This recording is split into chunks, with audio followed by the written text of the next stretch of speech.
दोस्तों, ये बिजनेस की सबसे आसान और कूल बुक है। अगर आप एक बिजनेस शुरू करना चाहते हैं तो ये इस पूरे प्रोसेस को समझना आसान बना देगा। ये दिलचस्प कहानियों और प्रैक्टिकल नॉलेज से भरी हुई है जिससे बहुत कुछ सीखा जा सकता है। इसके लिए आपको MBA करने की ज़रूरत नहीं है। इसमें उन कॉन्सेप्ट का राज छुपा है जो आपको एक सक्सेसफुल बिजनेसमैन बनने में बहुत मदद करेगा। नमस्कार दोस्तों, मेरा नाम है विंसेंट बुक और आप सुन रहे हैं वी बुक। दोस्तों, आज की ऑडियो बुक समरी का नाम है personal MBA by Josh Kaufman. Famous actor John Wayne ने एक बार कहा था, लाइफ टफ है लेकिन अगर आप स्टूपिड हैं तो ये और भी ज्यादा टफ हो जाता है। एक बिजनेस चलाना इतना भी पेचीदा काम नहीं है। एक सक्सेसफुल बिजनेसमैन बनने के लिए आपको MBA की डिग्री लेने की भी ज़रूरत नहीं है। हो सकता है कि आप फेल होने से डरते हो या शायद आपको पता नहीं है कि शुरुआत कहाँ से करनी है। अगर आप भी इन सवालों में उलझे हैं तो ये बुक आपके लिए है। ये सबसे प्रैक्टिकल और समझने में आसान बिजनेस बुक है। इसमें आप कई कॉन्सेप्ट, इम्पोर्टेंट और ज़रूरी बातों के बारे में सीखेंगे। आप समझेंगे कि असल में बिजनेस कैसे काम करता है, इसकी शुरुआत कैसे करनी चाहिए और अपने मौजूदा बिजनेस को कैसे इम्प्रूव किया जा सकता है। आपने अक्सर लोगों को ये कहते सुना होगा कि बिजनेस करना बहुत रिस्की होता है, आप इसमें बड़ा पैसा खो सकते हैं या आप बिजनेस चलाने में एक्सपर्ट नहीं हैं। जितनी भी नेगेटिव बातें लोग आपको बताते हैं उन सब के बारे में भूल जाइए।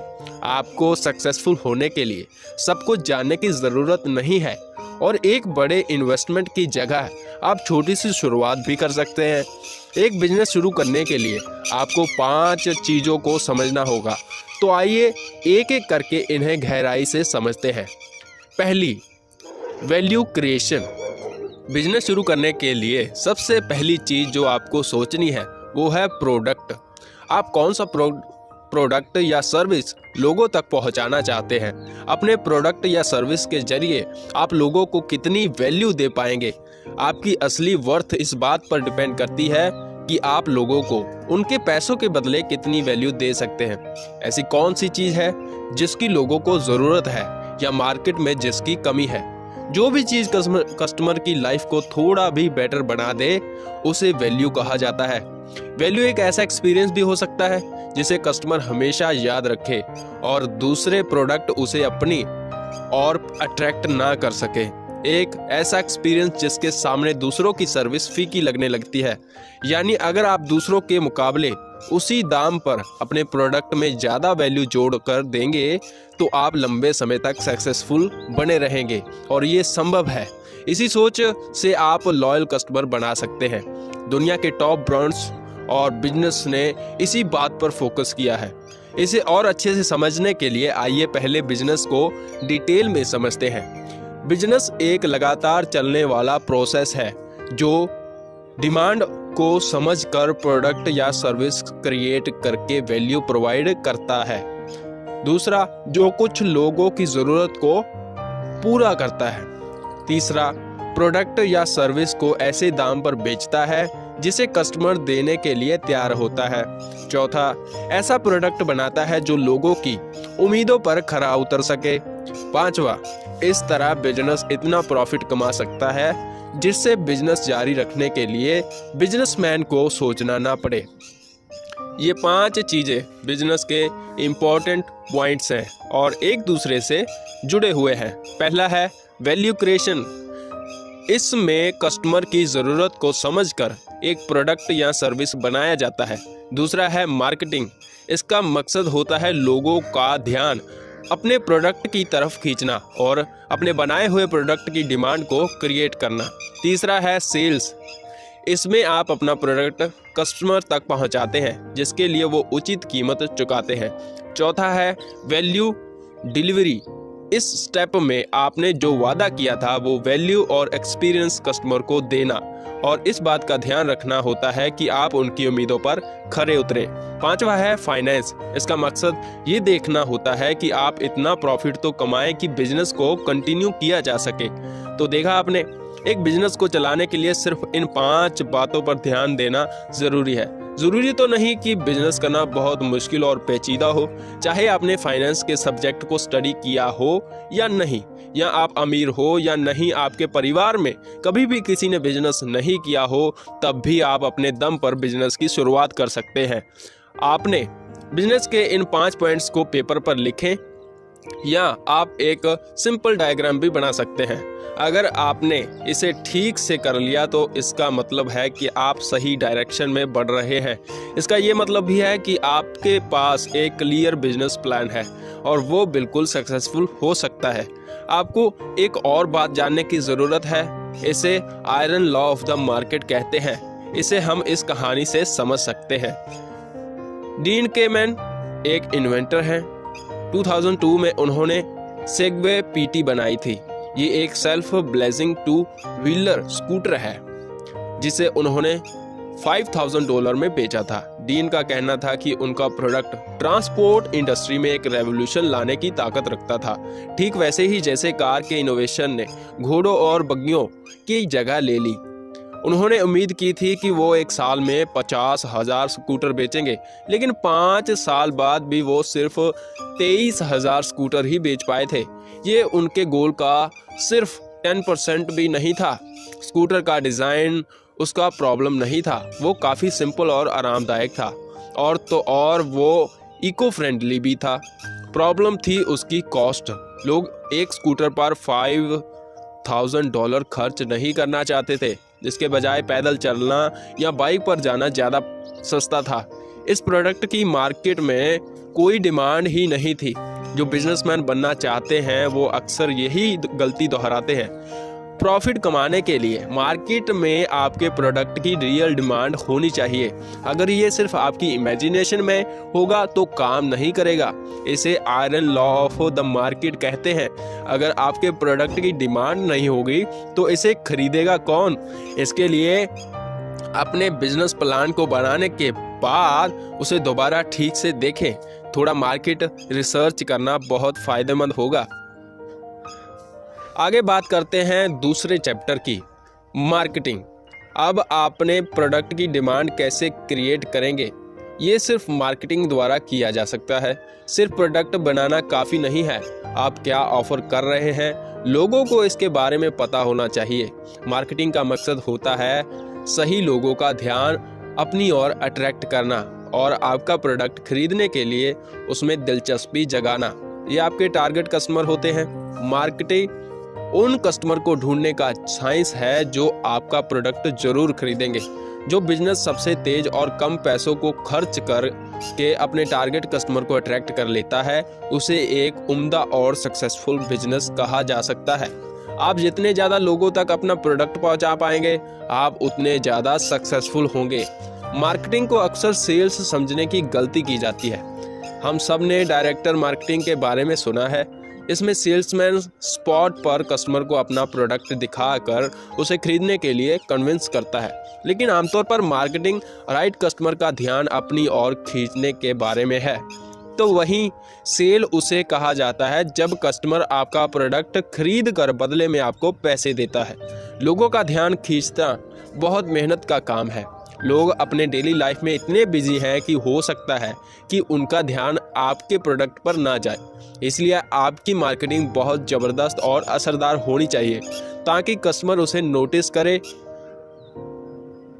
और आपकी सर्विस या प्रोडक्ट पर ध्यान दे। अब सवाल यह है कि इसे किस तरह किया जा सकता है। पहला, मार्केटिंग राइट कस्टमर को अट्रैक्ट करने के लिए किया जाना चाहिए। मान लीजिए कि आप घर पर बना वेजिटेरियन खाना बेचना चाहते हैं, तो सोशल मीडिया पर वेजिटेरियन ऑडियंस को सर्च करें। आप वहां एक ब्लॉग पोस्ट कर सकते हैं या अपनी वेबसाइट पर लिंक शेयर कर सकते हैं। अगर आप नॉन वेजिटेरियन ऑडियंस को अपने ऐड के बारे में बताएंगे तो ये आपकी बेवकूफ़ी होगी। दूसरा, आपकी मार्केटिंग कुछ हटकर होनी चाहिए, कुछ ऐसा जिसे देखकर उससे नज़रें हटाना मुश्किल हो, जो कस्टमर में उस प्रोडक्ट के बारे में और जानने की इच्छा को पैदा करे। जैसे कि इस एग्जाम्पल में जॉश कफमैन जब भी जॉगिंग पर जाते हैं तो अपना विब्रम 5 फिंगर शू पहनते हैं। वो जूते काफ़ी यूनिक थे और आसानी से किसी का भी ध्यान अपनी ओर खींच लेते थे। रास्ते में लोग अक्सर जॉश को रोककर उनके जूतों के बारे में पूछा करते थे। जूतों का शेप इतना हटकर था कि लगता था मानो उसे ग्लव्स और जूतों की डिज़ाइन को मिक्स करके बनाया गया था। अंगूठे की जगह एक पॉकेट जैसा शेप था। उसके सोल पतली रबड़ के थे जो रास्ते पर बड़े पत्थर को कांच से पैरों को सुरक्षित रखने का काम करते थे। इसे पहनने वाले के पैर बिल्कुल एक मेंढक के पैर जैसे लगते थे। उसकी डिज़ाइन इतनी अलग थी कि सबकी नज़र उस पर पड़ ही जाती थी। यहाँ तक कि एक खड़ूस और स्ट्रिक्ट दिखने वाला आदमी भी जॉश को रोककर पूछ लेता कि उन्होंने जूते कहाँ से खरीदे। विब्रम को अब एडवर्टाइज करने की ज़रूरत नहीं थी। उनका ये यूनिक प्रोडक्ट अपने आप बिक जाता था। ये प्रोडक्ट बहुत ज़्यादा सक्सेसफुल रहा। 2006 में जब इसे पहली बार मार्केट में डिस्प्ले किया गया, तब से लेकर हर साल इसकी सेल 3 गुना बढ़ती रही। ये एक फैशन ट्रेंड और क्रेज़ बन गया था। 2009 तक इसकी टोटल सेल $10 मिलियन पहुंच गई थी। उन्हें टीवी कमर्शियल और बड़े बड़े बिलबोर्ड के जरिए एडवर्टाइजमेंट करने की ज़रूरत नहीं थी। ऑथर सेथ गॉडिन का कहना है कि मार्केटिंग एकदम यूनिक और दिलचस्प होनी चाहिए, बिल्कुल एक पर्पल काऊ की तरह। जितने भी मार्केटिंग टेक्निक और आइडियाज़ हैं वो सब ब्राउन काऊ जैसे हैं, बिल्कुल एक जैसे, बोरिंग और ऑर्डिनरी। अब एक फील्ड में बहुत सारे ब्राउन काऊ के बीच एक पर्पल काऊ को इमेजिन करें। आपकी नज़र उस पर पड़ेगी ही पड़ेगी। आप चाहें कर भी उससे नज़रें नहीं हटा पाएंगे। आपको एग्जैक्टली यही अपने कस्टमर के साथ करना है।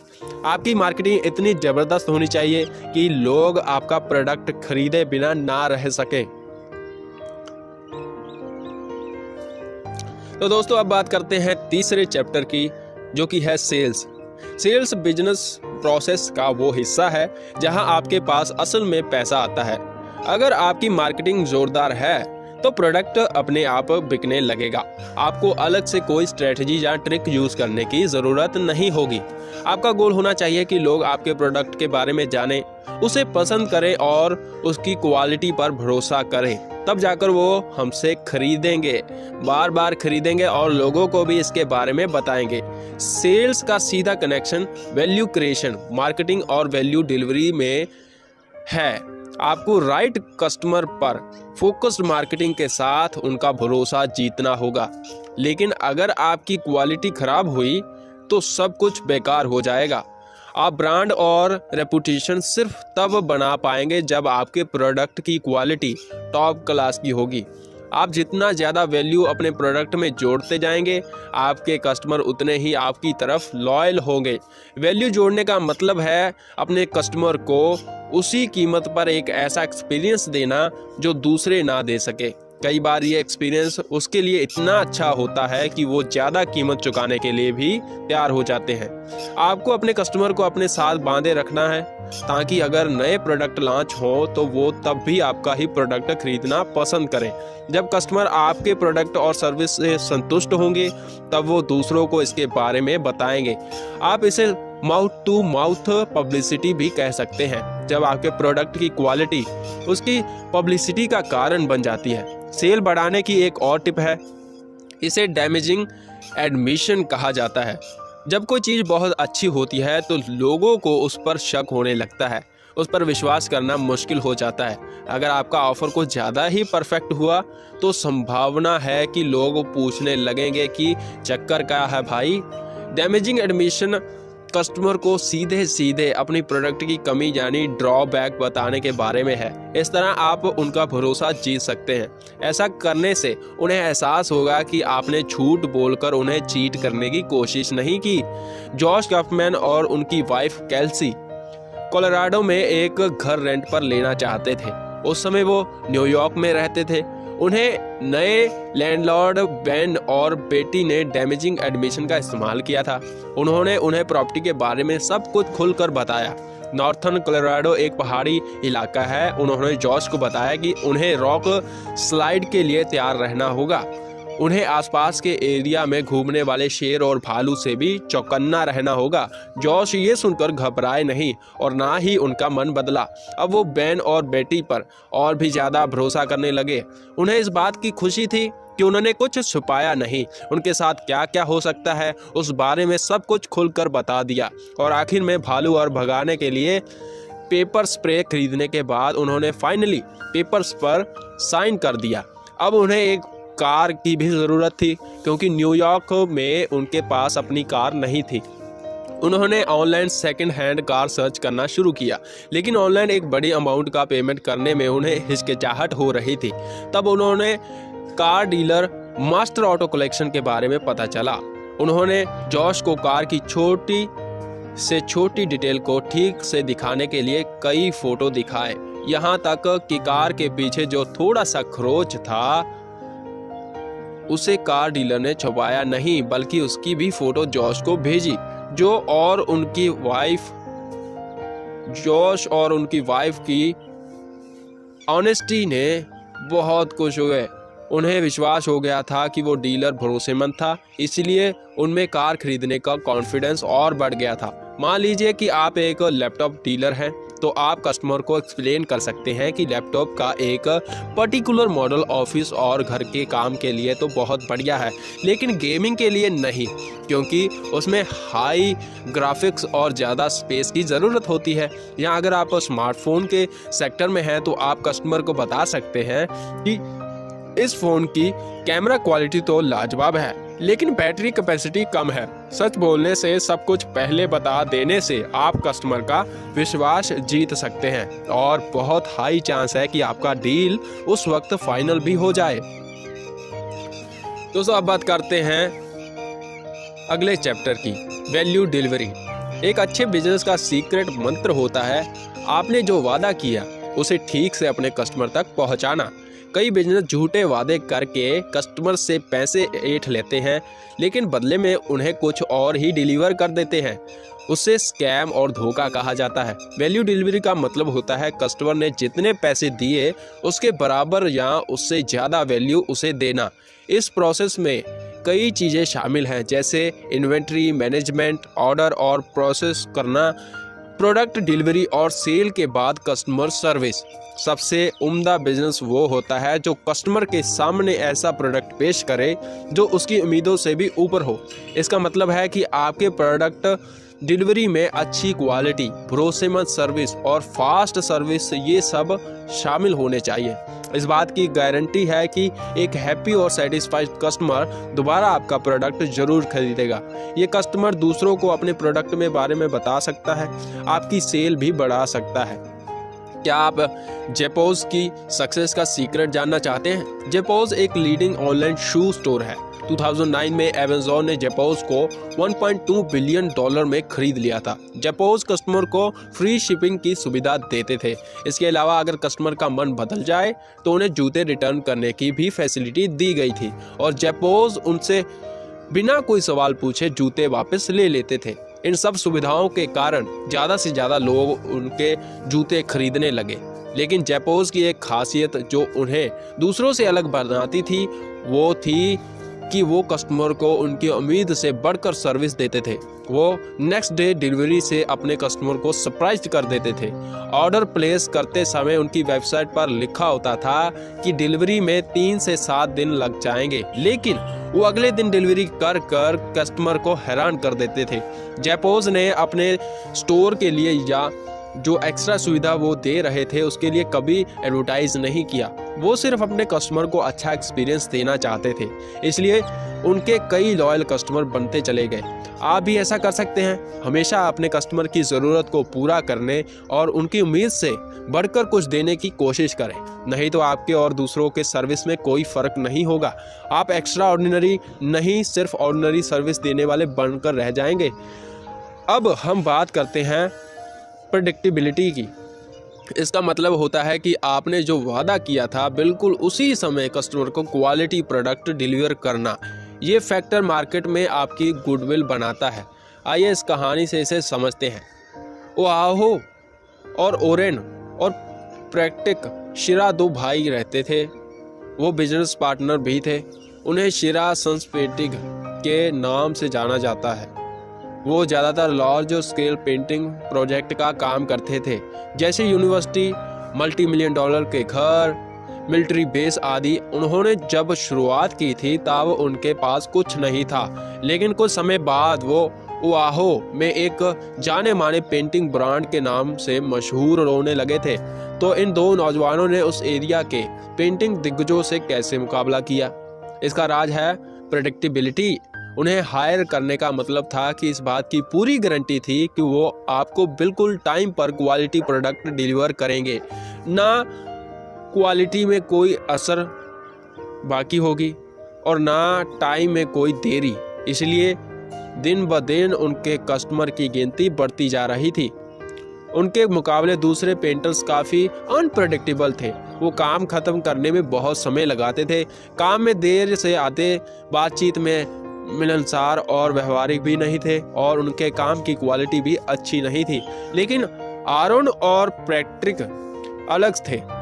वो हमेशा समय पर काम करते थे और समय पर उसे पूरा भी कर देते थे। उनका स्वभाव अच्छा था और काम की क्वालिटी बहुत बेहतरीन थी। इन गुणों के कारण मार्केट में शिरा सन्स का नाम बनने लगा और उनकी अच्छी रेपुटेशन बन गई थी। प्रेडिक्टेबिलिटी में 3 फैक्टर होते हैं। पहला है यूनिफॉर्मिटी, यानी आपका प्रोडक्ट या सर्विस हमेशा बिल्कुल सेम होना चाहिए। एग्जाम्पल के लिए कोका कोला। क्या आपने कभी गौर किया है कि आप दुनिया के किसी भी कोने में जब कोक पीते हैं तो उसका टेस्ट बिल्कुल सेम होता है, और लोग ये उम्मीद भी करते हैं कि उसका टेस्ट बिल्कुल सेम हो। इसे यूनिफॉर्मिटी कहते हैं। ये कहना इतना आसान नहीं है।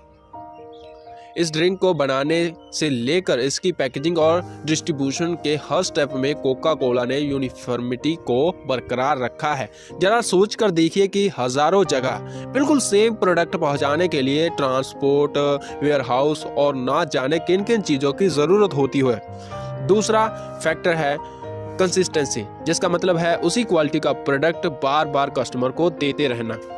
कोका कोला ने 1980 में एक गलती की थी। उन्होंने कोक की रेसिपी में बदलाव किया था। उन्होंने न्यू कोक के नाम से प्रोडक्ट बेचना शुरू किया, लेकिन वो लोगों को बिल्कुल पसंद नहीं आया। अपनी गलती का एहसास होने के बाद उन्होंने दोबारा पुराने रेसिपी को फॉलो करना शुरू किया और उनकी सेल पहले की तरह तेजी से बढ़ने लगी। तीसरा फैक्टर है रिलायबिलिटी, यानी अपने प्रोडक्ट को बिना किसी गलती और बिना देर किए लोगों तक पहुंचाना। ऑनलाइन स्टोर स्नैपडील के साथ पास्ट में शर्मिंदा करने वाले कई हादसे हो चुके हैं। एक बार एक कस्टमर ने सैमसंग गैलेक्सी कोर स्मार्टफोन का ऑर्डर प्लेस किया था, लेकिन जब पैकेज की डिलीवरी की गई तो बॉक्स में से साबुन की टिक्की निकली। ऐसी एम्बैरेसिंग घटना एक बार फिर हुई जब एक कस्टमर ने मैकबुक प्रो का ऑर्डर दिया था और बदले में उसे हीटर डिलीवर किया गया था। अरे रुकिए भाई, अभी खत्म नहीं हुआ। एक बार किसी कस्टमर ने आईफोन 4S का ऑर्डर किया था, लेकिन जब उसने बॉक्स खोला तो उसमें से मार्बल स्टोन से भरा बैग निकला। इन सब से उभरने के लिए स्नैपडील ने नई शुरुआत की और स्नैपडील 2.0 लॉन्च किया। एक अच्छी रेपुटेशन बनाने के लिए कस्टमर को आप पर भरोसा होना चाहिए कि अगर उन्होंने आपको ऑर्डर दिया है तो उन्हें सही समय पर अच्छी क्वालिटी का प्रोडक्ट ही डिलीवर किया जाएगा। इसलिए आपको अपना वैल्यू डिलीवर करने में यूनिफॉर्मिटी, कंसिस्टेंस, कॉन्स्पिरिटी, रिलायबल तीनों होना होगा। लेकिन इन तीनों बातों को ध्यान में रखने के बाद आप ज़्यादा प्रॉफिट और ज़्यादा लॉयल कस्टमर दोनों कमा सकते हैं। दोस्तों आगे बात करते हैं नेक्स्ट चैप्टर की, फाइनेंस। जब भी लोग फाइनेंस शब्द सुनते हैं तो बड़े बड़े बोरिंग बार चार्ट, स्प्रेडशीट और कभी ना खत्म होने वाले नंबर्स के बारे में सोचने लगते हैं। लेकिन अगर आप सिर्फ जरूरी बातों पर फोकस करेंगे तो फाइनेंस को समझना बहुत सिंपल है। फाइनेंस वो नॉलेज और साइंस है जिसका काम ये देखना है कि बिजनेस में पैसा कहाँ जा रहा है और कहाँ से आ रहा है। इसके बाद ये डिसाइड करना कि कितना पैसा कहाँ लगाना है और फिर देखना और समझना है कि आप जैसे पैसों को मैनेज कर रहे हैं, क्या वो आपको मनपसंद रिजल्ट दे रहा है या नहीं। आपको किसी डरावने बार ग्राफ और लंबे कैलकुलेशन को समझने की ज़रूरत नहीं है। चाहे आप एक बिजनेस ग्रेजुएट हो या ना हो, तब भी आप इसे आसानी से और अच्छे से हैंडल कर सकते हैं। तो चलिए मान लेते हैं कि आपने एक बिजनेस शुरू किया और वो काफ़ी अच्छा चल रहा है, आपके प्रोडक्ट से अच्छी कमाई हो रही है। उसके बाद आपको कई सारे बिल्स, एम्प्लॉयज़ की सैलरी वगैरह के खर्चों को उठाना पड़ता है। इसके बाद जो बचता है वो होता है आपका प्रॉफिट। यहाँ से प्रॉफिट मार्जिन की शुरुआत होती है। अगर आपका बिजनेस साल में $10 लाख कमा रहा है, लेकिन आपके खर्चे हैं 9,99,999 है, तो ये तो बेवकूफ़ी वाली बात होगी ना। आपको ज़्यादा कमाकर कम खर्च करना होगा ताकि आप ज़्यादा से ज़्यादा प्रॉफिट घर ले जा सके। इस प्रॉफिट को आप बिजनेस को बढ़ाने के लिए या अनएक्सपेक्टेड घटनाओं में सर्वाइव करने के लिए यूज़ कर सकते हैं। अगर आपका प्रॉफिट मार्जिन कम होता है तो बिजनेस बंद होने की नौबत आ सकती है। प्रॉफिट मार्जिन का सिंपल मतलब है कि पैसे कमाने के लिए आपने कितने पैसे लगाए। जब रेवेन्यू और एक्सपेंसेस को माइनस किया जाता है तब हमें प्रॉफिट मिलता है। ये मार्जिन जितना बड़ा होगा उतना ही फायदेमंद आपका बिजनेस होगा। तो मान लेते हैं कि $200 कमाने के लिए आपको $100 खर्च करने होंगे। ये 100% प्रॉफिट मार्जिन हुआ। अगर आपका प्रोडक्शन कॉस्ट $50 है और आप एक यूनिट $150 में बेचते हैं तो प्रॉफिट मार्जिन हुआ 50%। प्रॉफिट ही तो है जो किसी भी बिजनेस को कंटिन्यू करने के लिए सबसे इम्पोर्टेंट फैक्टर होता है। ये आपके टाइम, एफर्ट और एनर्जी इन्वेस्टमेंट का रिजल्ट होता है। लेकिन बिजनेस सिर्फ प्रॉफिट के बारे में नहीं है, पैसा इसका एक टूल है। अगर आपका प्रॉफिट फिगर बहुत बड़ा नहीं है तब भी आप एक संतुष्ट और खुश बिजनेसमैन हो सकते हैं। हम कॉन्सेप्ट ऑफ सफिशिएंसी की बात कर रहे हैं। आइए इस कहानी से सीखते हैं। एक बार एक कंपनी का सीनियर एम्प्लॉय छुट्टियां मनाने गया।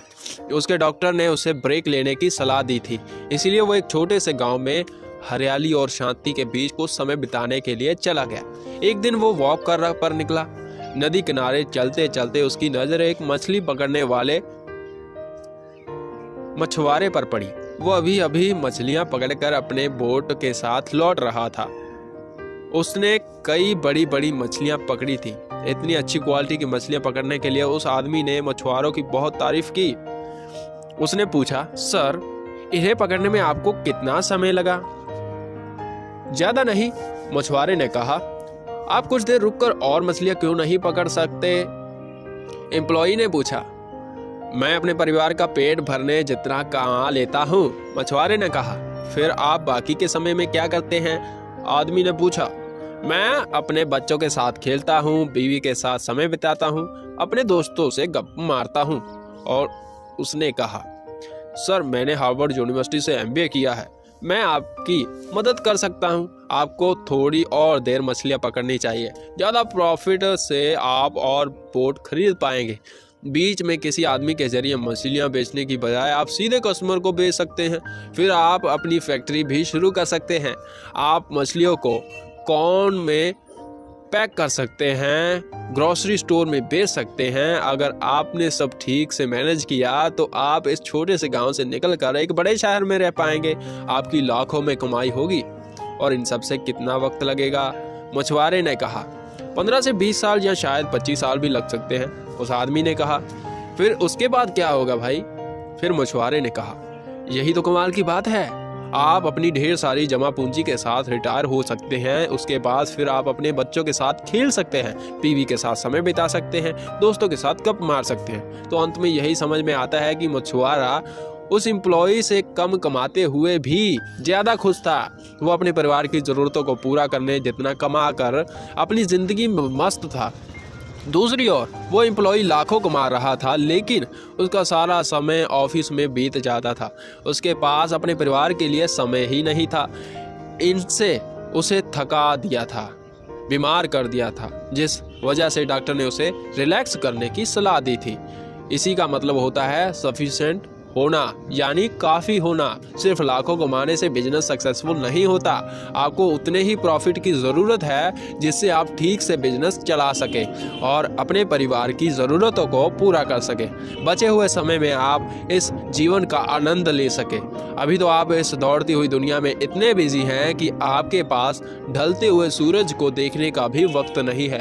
लेकिन कहीं ऐसा ना हो जाए कि आपको ये भी पता ना चले कि काम करते करते ना जाने कब जिंदगी की शाम हो गई, क्योंकि एम्प्लॉइज और कॉन्ट्रैक्टर्स को महीने के अंत में पैसे दिए जाते हैं तो आप हर महीने के खर्च को कैलकुलेट कर सकते हैं। जब तक खर्चों के बाद बचा हुआ प्रॉफिट आपकी ज़रूरतों को पूरा कर सके तब तक वो बिजनेस अच्छा है।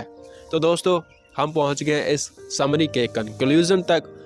तो आपने बिजनेस के 5 मेजर फैक्टर्स के बारे में जाना, जो है value creation, marketing, sales, value delivery और फाइनेंस।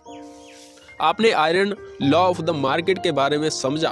कोई भी प्रोडक्ट बनाने से पहले मार्केट रिसर्च करना और ये जानना कि क्या सच में उस प्रोडक्ट की डिमांड है या नहीं, सबसे ज़रूरी स्टेप है।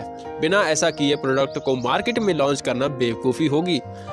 आपने राइट कस्टमर का ध्यान खींचने के बारे में भी सीखा। अपनी मार्केटिंग उन लोगों पर फोकस करें जिनकी आपके प्रोडक्ट को खरीदने की सबसे ज़्यादा संभावना है। आपने गुडविल और रेपुटेशन के इम्पोर्टेंस के बारे में भी जाना। सिर्फ अच्छी क्वालिटी आपको एक ब्रांड बनाने की ताकत रखता है। लोगों को आपके प्रोडक्ट के बारे में जानने की, उसे पसंद करने की और आप पर भरोसा करने की ज़रूरत है। तब जाकर वो बार बार आपसे खरीदेंगे और दूसरों को भी इसके बारे में बताएंगे। आपने प्रोडक्टिबिलिटी के बारे में जाना। इस बात का ध्यान रखें कि आप एग्जैक्टली वही प्रोडक्ट उसी क्वालिटी के साथ समय पर कस्टमर तक पहुंचाएं। और अंत में आपने सफिशिएंसी के बारे में समझा। जब तक आप खर्चों के बाद उचित प्रॉफिट घर ले जाते हैं तब तक आपका बिजनेस सक्सेसफुल है। अमाउंट मायने नहीं रखता, ये सबके लिए अलग अलग होगा। ज़रूरत से ज़्यादा काम करने के चक्कर में उन अनमोल पलों का ना गवाएं जो आप अपने परिवार और अपने साथ के साथियों से बिता सकते हैं। हमारी इच्छाएं कभी खत्म नहीं होगी और ना ही वो कभी कम होने वाली हैं। तो क्या इसका ये मतलब हुआ कि हम बस बिना रुके काम करते रहें? सिर्फ प्रॉफिट के फिगर से सक्सेस को नहीं आंका जा सकता। आपको अपने परिवार, एम्प्लॉयज़ और साथ काम करने वालों की खुशियों को भी ध्यान में रखना होगा। आप कुछ समय निकाल कर समाज सेवा के काम में भी हाथ बटा सकते हैं। सेवा सिर्फ पैसों से नहीं की जाती, अपना समय देना भी एक सेवा है। जब आप किसी की ज़िंदगी को थोड़ा भी बेहतर बनाने में कामयाब हो जाते हैं तब यही मायनों में वो एक मीनिंगफुल बिजनेस और जीवन होता है। तो अब आप जानते हैं कि आपको क्या करना है, कैसे बिजनेस की शुरुआत करनी है। किसी भी चीज़ को खुद को पीछे पकड़कर ना रखने दें। अगर आपने सब कुछ समझदारी और पेशेंस के साथ फॉलो किया तो आपको एक अच्छा बिजनेसमैन बनने से कोई नहीं रोक सकता।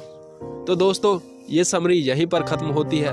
आपको ये समरी कैसी लगी आप हमें कमेंट बॉक्स में बता सकते हैं। आपको इस समरी से क्या सीखने को मिला ये भी आप शेयर कर सकते हैं। और आगे आप कौन सी समरी सुनना चाहते हैं ये भी बता सकते हैं। रखिए अपना ढेर सारा ख्याल। तब तक के लिए जय।